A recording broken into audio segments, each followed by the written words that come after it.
broken through security. Now, if I got caught in here on my own, I'd be taken away by BMW police and probably put in a BMW jail. But thankfully, I'm joined by BMW's chief designer, Chris Bangle. Chris, good to see you. Jonas, you're in BMW jail now. I know, crikey, I can't believe I've been allowed in here. So listen, the M3 concept at Geneva, the CS at Shanghai, and you've got something under these blue robes that's equally, if not more, exciting. This is our baby we've been working on a long time. Yeah. That takes us into a new field. Basically, we're talking about what is sportiness, what is efficientness, what is dynamic with a BMW interpretation. But at the same time, the basis is, as you can see, something which is a bit higher up off the road, something which has a type of scale presence, which fits with the drivetrain, which is what you would expect from powerful on- and off-road capability. And at the same time, as you can tell by the silhouette, it's all about a type of a coupe elegance. What happens when we give it a coupe silhouette? We put you in the car, you sit a little bit lower, your legs a little bit higher, but that's just enough to feel that much better in the car, that much sportier. I'm guessing, though, for a sports car, for a fast car, there's a high point of gravity here, which is obvious to see. Does that mean it's not so fast going around a bend? No. First, excuse me, you're talking BMW here. Yeah. Excuse me. Yeah.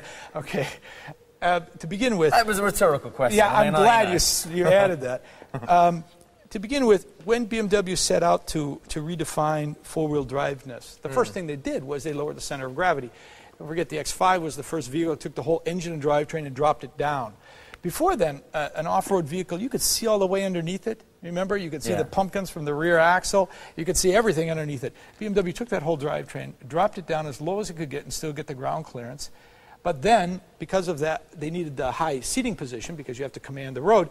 They brought the driver back up again. Here, we're saying, okay, let's take the best from this sports activity world and let's give it that coupe seating position, coupe window frame feel, coupe silhouette, and suddenly we're in a completely different type of sensation when you drive it. That's what's new about this. It's the sensation when you're inside. I might have noticed that it seems quite spacious inside. I mean, if you think about a coupe, for example, I mean, people complain about the interior and space, don't they? They say that they're a bit cramped.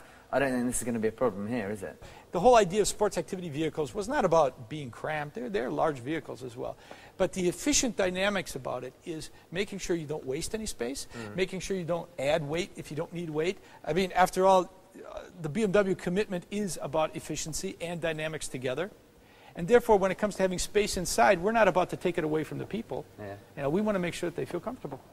When do you think you might be unveiling this? These will be unveiled at the IAA in Frankfurt in September. So we are just some days away from that. That'll be our first look. When will we be able to get hold of one for ourselves? Not a whole lot longer after that. Not a whole lot longer. In the new year? Well, I think that's fair to say that a good concept realizes itself in as short amount of time as possible. So we'll see how quickly we can bring these to market. And who's the car for? This is my last question. Who's going to be? Who's it aimed at? Who's going to want it? I'm sure everyone's going to want it, but who's it aimed at? Well, BMW is really famous for dynamic sporting vehicles.